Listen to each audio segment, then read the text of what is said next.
आज हम बात करेंगे कॉमन सेंस में, फिर से आकाश की बात करते हैं।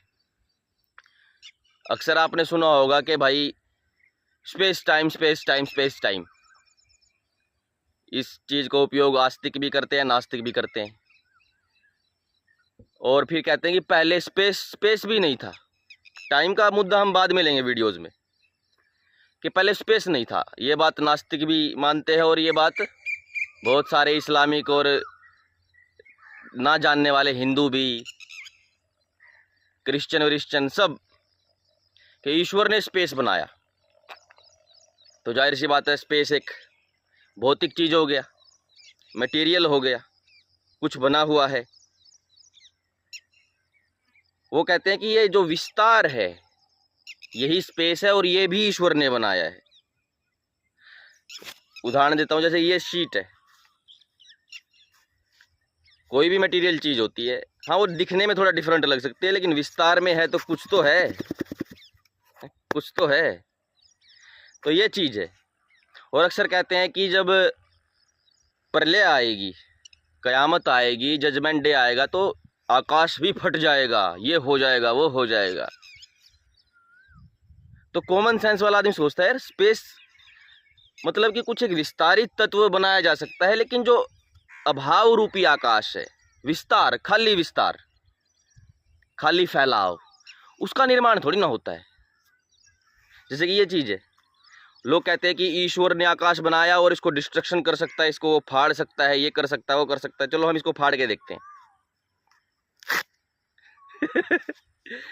ईश्वर ऐसे ही अपने आकाश को फाड़ देगा।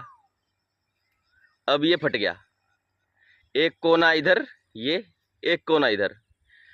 एक कोने से दूसरे कोने के बीच में जब डिस्टेंस होता है ना, तभी उसको फटना बोलते हैं। उदाहरण के लिए यहाँ पे ये चिट बटन है, वैसे तो अगर ये कपड़ा सीधा होता तो फटने से स्किन दिखती अंदर ऐसे, ठीक है। तो ये आकाश था, ये जगह थी, यही फट गई। तो इस पॉइंट से इस पॉइंट के बीच में तो ये तत्व नहीं है, हो तो फिर फटना किसको बोलेंगे? फिर तो कोई मैटर, फिर बात ही नहीं है, वो तो बिल्कुल मूर्ख बात है। अब ये स्पेस फट गया, इस कोने से लेके इस कोने तक डिस्टेंस है, दूरी है, वो दूरी तो आकाश है। ठीक है। लेकिन लोग बिल्कुल है ना, बिल्कुल घुटनों से सोचते हैं, वो समझते ही नहीं, वो समझना ही नहीं चाहते। इसके पीछे रीज़न एक दूसरा भी है, क्योंकि वो सुबह उठ के काम पे जाते हैं, शाम को आते हैं, हफ्ते के 7 दिन 6 दिन। उनकी एक फिलोसफी, एक बिलीव है, वो भी बाहर से कहीं से आ गया, बचपन से मज़ा आ गया था सुन के वो बात, कम अकल में ही बिलीव बन गया तुम्हारा। बड़ी ही बाल्यावस्था में, जब बच्चा बिल्कुल, जिसको ये नहीं पता कि टट्टी करके आगे होना है या पीछे होना है, तब से तुम्हारा यही बिलीव चल रहा है। तो सोच के देखो कितनी निर्बुद्धि का बिलीव होगा, कितनी कम बुद्धि का वो तुमने बिलीव बना के इतने बड़े हो गए। तो थोड़ा उम्र के साथ साथ अपने बिलीव चेंज कर लिया करो। ये कितनी कॉमन बात है। 5-6 अरब आदमी इस कंसेप्ट को समझ नहीं पा रहे इस धरती पे, जिनमें से बड़े बड़े साइंटिस्ट भी हैं।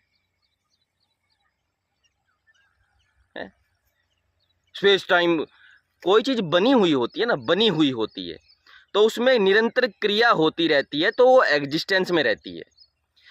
अब आकाश, चलो वैसे मान लो, फटना वटना भी छोड़ दो, कोई चीज़ जब वाइब्रेट कर रही है तो उस, और वो स्पेस है, स्पेस की जो डिजिट है, बना हुआ है, कुछ मटेरियल है, तो उसमें जो वाइब्रेशन हो रही है, और गति का एक नियम होता है जो 3 नियमों से थोड़ा अलग होता है, कि गति का मतलब वो होता है कि जहाँ आप हो वहाँ से वहाँ चले गए जहाँ आप नहीं हो।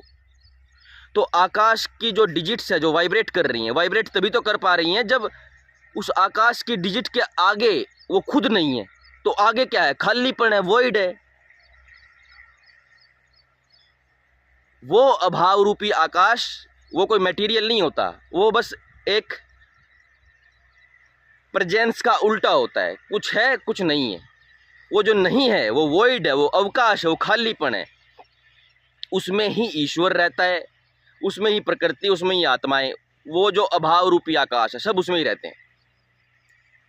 ठीक। सर्वव्यापक ईश्वर सर्व नहीं होगा तो व्यापक कहाँ होगा?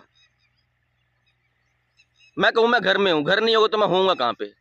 ओमनी प्रेजेंट, हर जगह, जगह ही नहीं होगी तो ईश्वर कहाँ रहेगा। तो बड़े होके सोचना शुरू कर दो थोड़ा सा, ये बचपन के बिलीव मत लेके चलो। जब तुम्हें ये भी नहीं पता था कि सॉकेट में उंगली डालनी है कि नहीं डालनी, तब से तुम्हारे बिलीव सेम ही चल रहे हैं। ठीक है, ये कितनी कॉमन सेंस की बात थी।